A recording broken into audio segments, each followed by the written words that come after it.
Pues estamos con el libro que en hebreo se llama Devarim, ¿no? Si mal no recuerdo, que viene a significar algo así como palabras, ¿no? Y se suele traducir el libro de Deuteronomio con el que estamos como que la repetición de la ley. Se vuelve a repetir antes de que el pueblo atravesase el Jordán.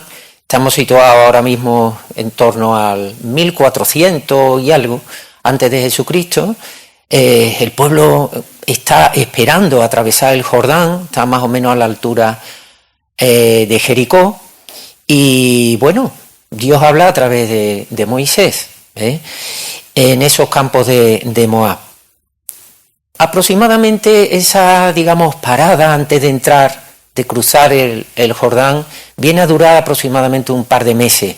Entonces el libro de Deuteronomio viene a comprender ese periodo de un par de meses, justo antes de entrar en esa tierra prometida. Básicamente el libro de Deuteronomio, del que ahora con el capítulo 18, que no lo he dicho, ya hemos pasado el Ecuador, creo que tenía 33, 34 capítulos, pues la temática principal es la fidelidad de Dios, la fidelidad de Dios. Dios es fiel, acabamos de cantarlo, pero también exige fidelidad al pueblo. Él exige continuamente fidelidad. Es una relación curiosa, ¿verdad? Una relación de mutua fidelidad. Dios es fiel y exige fidelidad también a su pueblo. Este capítulo 18 nos trae un par de asuntos. La primera es el sostenimiento, lo que es, aquí en mi Biblia, la Reina Valera, en esta edición, porciones de los sacerdotes y los levitas. Bueno, lo que viene a ser el sostenimiento de la tribu de Leví. Miriam, por favor, si puede ser la primera. Le doy ya gracias a Miriam porque le hemos asaltado aquí con los versículos, con los que voy a compartir una diapositiva también, pero ahí está, es importante esta labor también con la informática. Bueno, pues nos dice estos versículos del 3 al 5, dice así: y este será el derecho de los sacerdotes de parte del pueblo, de los que ofrecieren en sacrificio buey o cordero, darán al sacerdote la espaldilla, las quijadas y el cuajar, las primicias de tu grano, de tu vino, de tu aceite, las primicias de la lana de tus ovejas dará.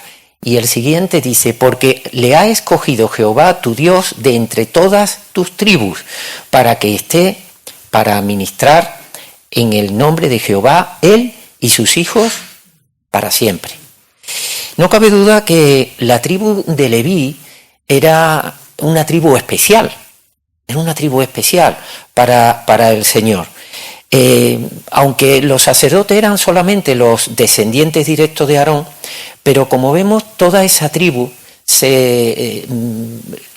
está con esos privilegios que el Señor les da, en esa relación especial, como digo, en relación a que no tenían un servicio de armas, servicio militar, la manutención venía por ese diezmo que daban el resto de las tribus. Se dedicaban, se repartieron, cuando ya entraron en la tierra, se repartieron entre aproximadamente 48 ciudades, y su labor era la de proveer para el culto y también lo que era la enseñanza de la ley. Tenían una dedicación especial, exclusiva para el Señor. ¿Y a qué se debe esta relación? Conviene a veces recordar cosas que conocemos, pero refrescarlas. ¿Por qué esta relación tan especial con el Señor? Habría que remontarse en el momento en el que el pueblo hebreo, el pueblo de Dios, es liberado de Egipto. Sabemos que un hecho fundamental fue la muerte de los primogénitos de los hijos de los egipcios. Eso ya condicionó, ¿verdad?, la salida de esa esclavitud. Y el Señor consideró en justicia que los primogénitos de Israel debían ser suyos, puesto que Él puso los medios para su salvación.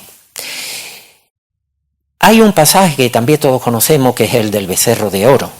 Ese becerro que a poco que Moisés salió el pueblo quedó un poco como ¿qué hacemos? Confeccionaron ese becerro de oro y la única tribu que permaneció fiel fue la tribu de Leví. Nos lo cuenta, nos lo narra las Escrituras en Números 3. Entonces, por agradecer, por ese motivo de fidelidad del pueblo, el Señor cambia, como nos dice en Números 3, cambia ese derecho sobre los primogénitos de los hijos de Israel sobre el derecho sobre la tribu de Leví, en agradecimiento por esa fidelidad. El momento difícil, ustedes vayan a ser para mí, en exclusividad, os vais a dedicar a mi culto, a mi adoración, de manera exclusiva. Vaya a ser mantenido por el resto de las tribus. Es un privilegio enorme. ¿Y por qué traigo esto? Porque al final, pensando en toda esta situación, y como siempre le pido al Señor, si hay algún error en algo que pueda comentar, que Él me perdone. Pero lo que veo aquí es que el Señor al final honra a los que le honran.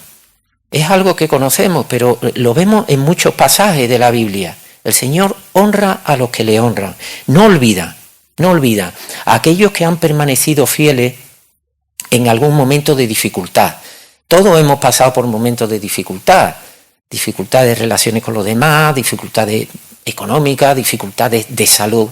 El Señor lo que te pide es: tú confía en mí, que yo estoy al frente de todas tus batallas. Hay gente que puede decir, bueno, es que me va mal aún así. Digo, pues si no estuviera el Señor, ¿cómo te iría? Hay que confiar siempre en el Señor. La palabra está llena de ejemplos de fidelidad. Y tenemos a Abraham. Abraham, cuando el Señor le pidió sacrificar a su hijo, fue fiel. Al final se detuvo, pero fue fiel.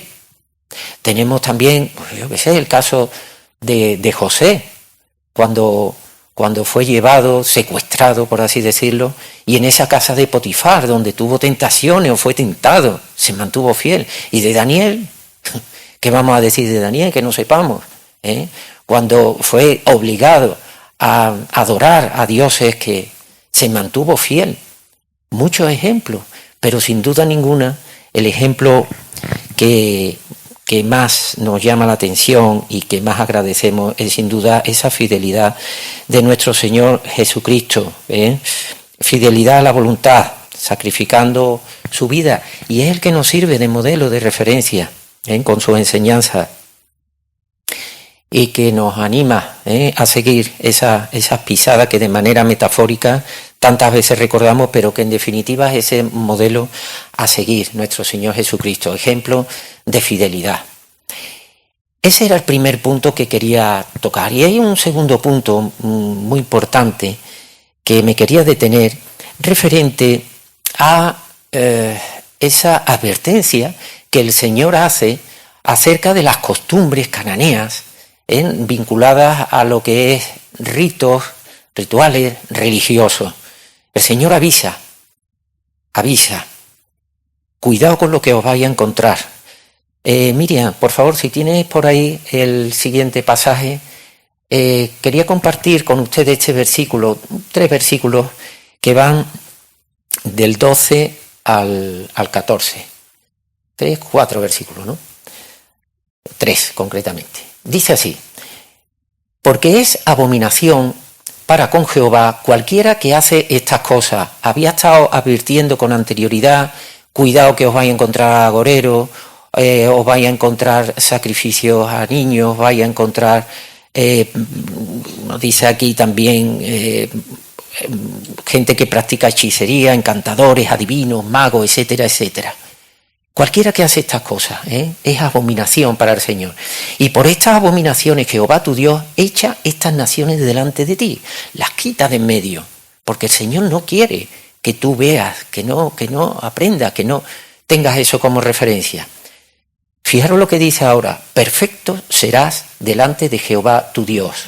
Y versículo 14: porque estas naciones que vas a heredar a agoreros y adivinos oyen, mas a ti no te es permitido esto. Jehová no te ha permitido esto, Jehová tu Dios.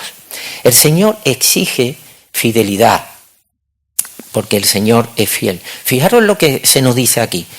Le dice a su pueblo, no debéis practicar, pero no se queda la cosa ahí, sino además no debéis ni tan siquiera oír, ni practicar, ni oír esto que se ha relatado con anterioridad. Todo lo relacionado con ocultismo, todo este tipo de cosas. Y yo pensaba, digo, bueno, esto es igual que un padre. Un padre cuando a nuestros hijos, yo que tengo 3, le dice, oye, no vayas a hacer esto, pero además casi que ni lo oigas. Uno intenta siempre proteger porque al final en algo se puede tropezar. Sin duda ninguna, el versículo más interesante que tenemos en este capítulo, y yo diría también un versículo muy interesante en el conjunto de la palabra, es ese versículo 13, donde se nos dice, serás perfecto ante Jehová tu Dios. Serás perfecto. Estamos hablando de un contexto en el que el Señor está haciendo una advertencia sobre una de las cuestiones que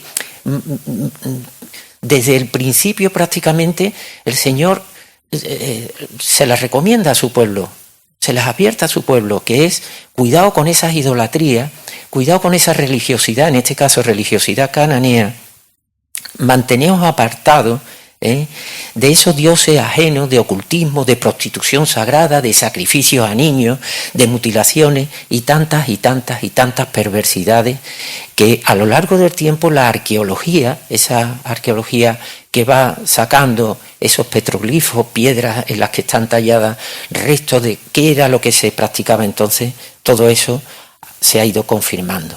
Importante ese versículo 13. Perfecto será delante de Jehová tu Dios. Pues yo leo esto y digo, bueno, ¿y esto cómo lo hago? ¿Cómo lo hago? Porque la palabra de Dios tiene validez siempre. En un contexto en el que se está hablando de una serie de prácticas, pero, hermano, y a poco que veamos a nuestro alrededor qué tipo de prácticas hay, ¿podría servirnos también esta advertencia, esta imposición, por así decirlo, este imperativo? Pues yo creo que sí.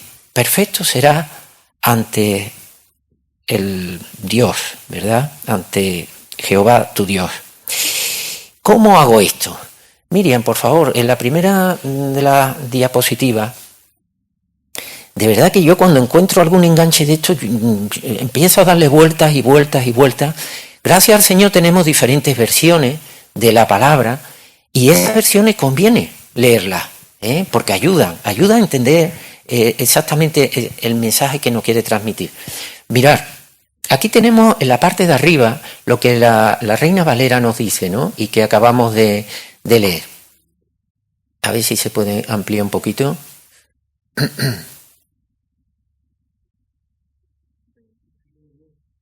Bueno, si se ve bien, pues ya está, no hace falta más.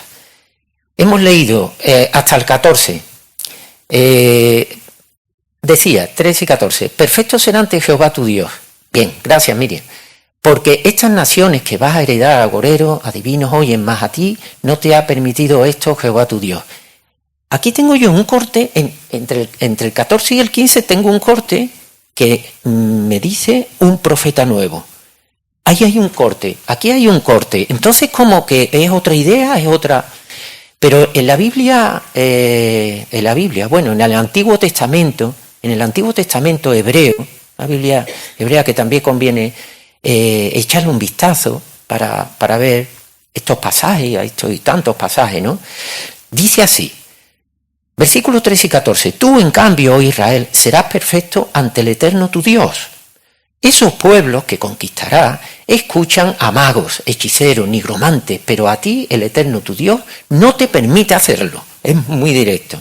Y sigue diciendo, en cambio, el Eterno tu Dios hará surgir para ti un profeta de entre tus hermanos. A él sí le escuchará. En cambio, o sea, como alternativa, por contra, el Señor va a proveerte de un profeta Y a él sí vas a oír. Queda muy claro, entonces, que va a haber ese profeta enviado por Dios y a él nos está diciendo la palabra que a él sí vamos a oír. Digo, bueno, pues estupendo.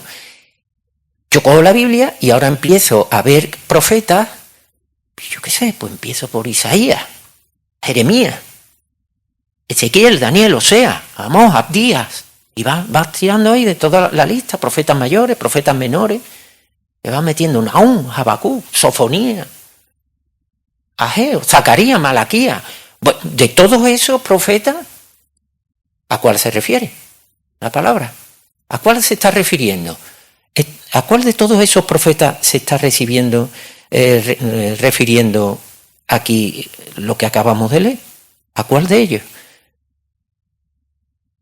Los que conocieron al Señor, conocedores de todo esto, reconocieron que en Jesucristo estaba ese profeta, ese Mesías, ese Cristo que había de venir.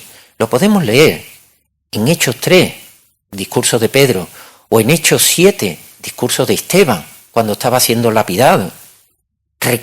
Siendo lapidado, o sea, lo estaban asesinando, lo estaban matando. Reconoció, aún así, que ese que llegó, ese Jesús de Nazaret, fue el profeta. El mismo Señor Jesucristo. Miriam, si tiene por ahí el versículo 46 de Juan 5, ¿qué dijo el Señor? Fueron palabras del propio Señor Jesucristo. Porque si creyeseis a Moisés, aquí tenemos lo que dijo, me creeríais a mí, porque de mí escribió él. No son pocos los lugares donde se hace referencia a nuestro Señor Jesucristo. Jesucristo era ese profeta que se estaba esperando. Claro, al final de este capítulo, si lo habéis leído, se viene haciendo referencia a quién es profeta verdadero y profeta falso. Mire usted, por lógica, profeta verdadero, ¿quién es? Aquel que finalmente se cumple lo que había vaticinado, lo que había predicho. Se cumple. Pues bien, ese se considera un profeta verdadero. ¿Qué tenemos en Jesucristo? Mira, está ahí la segunda diapositiva. ¿Qué tenemos en el Señor Jesucristo? Pues mirar, Jesús dijo que sería entregado en la Pascua y sería crucificado. ¿Ocurrió? Efectivamente. Jesús dijo que uno de sus discípulos lo traicionaría. Judas lo traicionó. Aquello que había dicho con antelación, se cumplió. Jesús dijo que los discípulos se dispersarían. Pues anda que no es cierto. Jesús dijo que Pedro lo negaría. Pedro lo hizo. Todo esto se fue cumpliendo. Jesús dijo que sería entregado, muerto y resucitaría al tercer día, cosa que ocurrió. Jesús dijo que reconstruiría el templo, su cuerpo, en 3 días. Tal. Estos son tan solo algunas de las cuestiones que Jesús predijo, avisó que ocurrirían y ocurrieron, efectivamente, porque escrito está. En Jesús se cumple esta profecía. Este profeta que había de venir se cumple en nuestro Señor Jesucristo. Bueno, y ahora yo pregunto, ¿vale? ¿Pero qué es lo que tiene el Señor Jesucristo para que nos haga perfectos ante nuestro Dios? ¿Qué es lo que tiene el Señor? Porque vale, Él vino, hizo una serie de profecías, se cumplieron, profeta verdadero, pero ¿por qué motivo nos hace perfectos? Porque, como hemos leído, serás perfecto delante de Jehová tu Dios. ¿Qué es lo que tiene Jesús que nos hace perfectos? Miriam, ¿tienes ahí el versículo de Hebreos?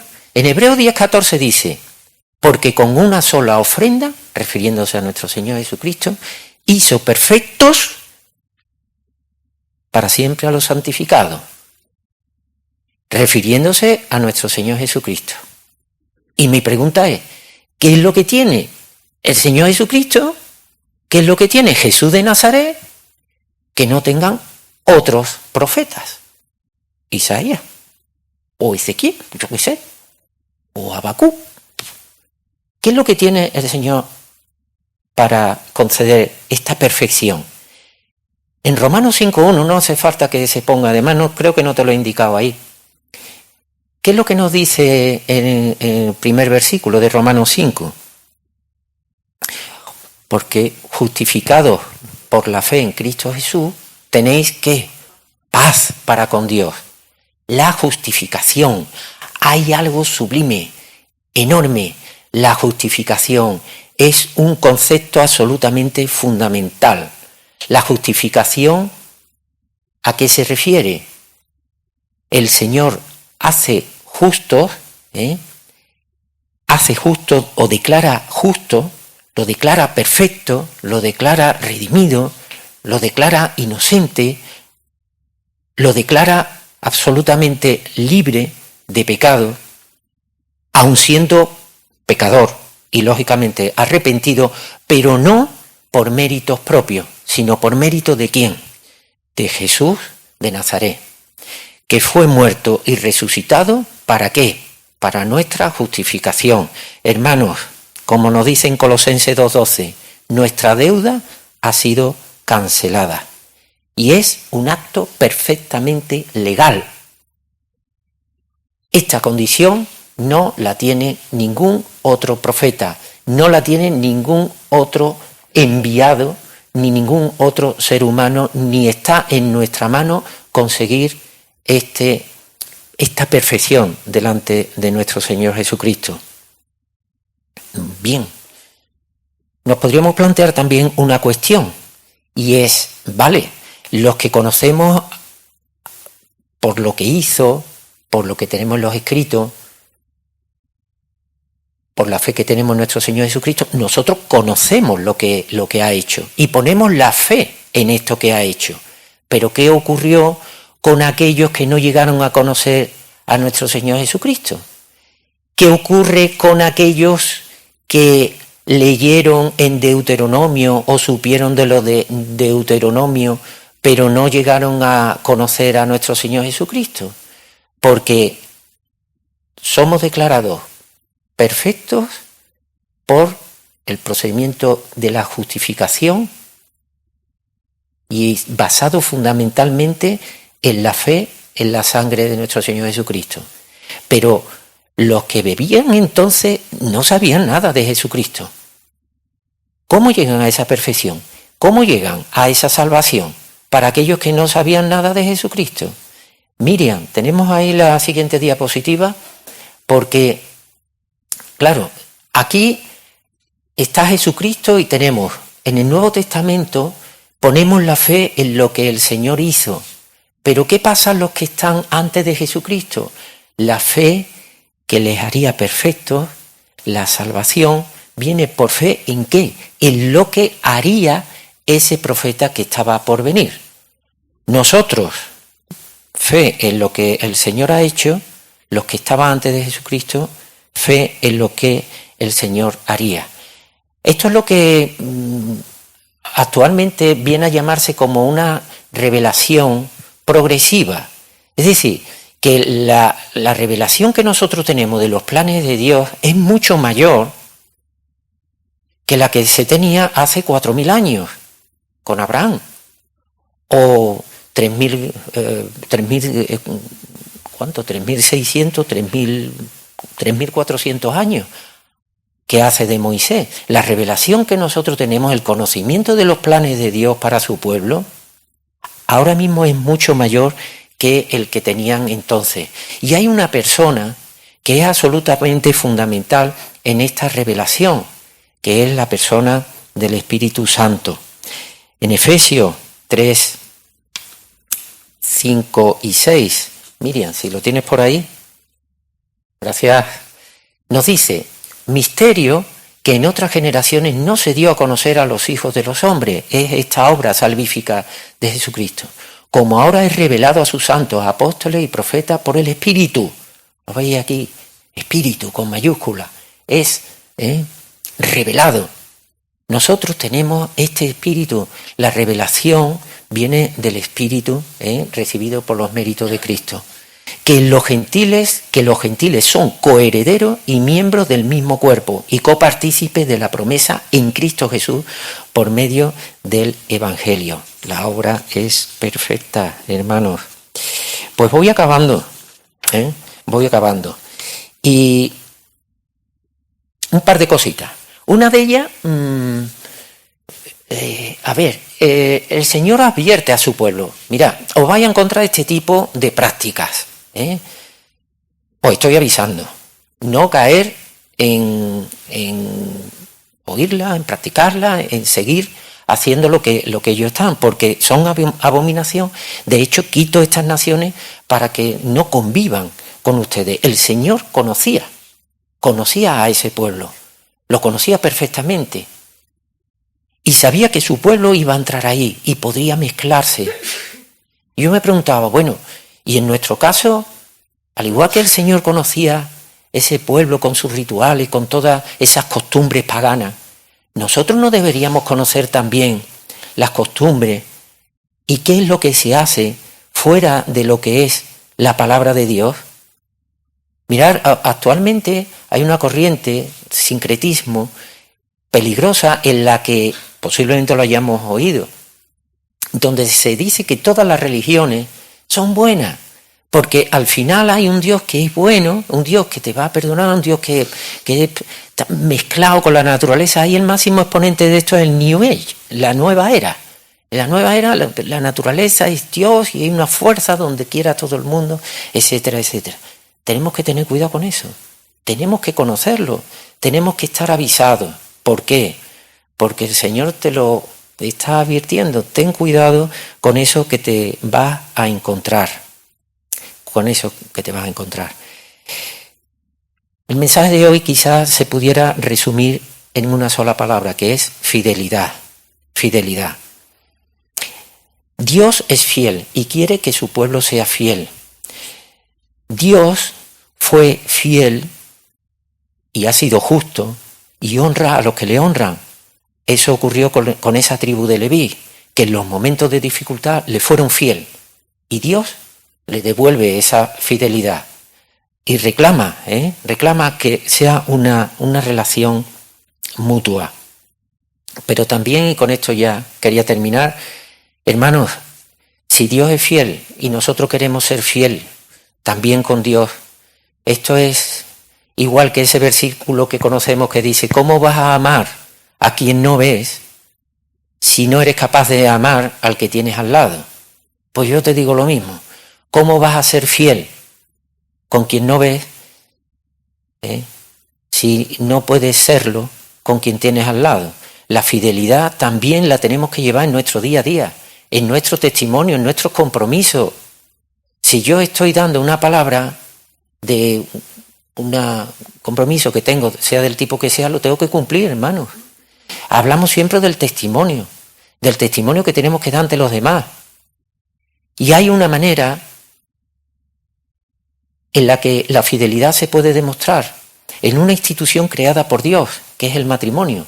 El matrimonio se basa en la fidelidad, en esa fidelidad en la que tenemos ese compromiso de ser leales y comprometidos el uno con el otro, mantenerse fieles en cuerpo y también en la mente. Y acabo ya. Hemos leído un texto en el que se nos dice: a Él, con mayúscula, oiréis. ¿Qué hacemos? ¿Lo oímos o no lo oímos? Hay que oírlo para ponerlo en práctica. Y ya finalizando con ese Shema, ¿verdad?, donde se nos dice: escucha Israel, el Señor uno es el Señor, y lo amarás con todo tu corazón, con toda tu alma y con toda tu fuerza. Pero el Señor Jesucristo dijo también: y con toda tu mente. Así que con todo tenemos que amarles. Que el Señor nos guíe y nos ayude. Gracias, hermanos, y bendiciones.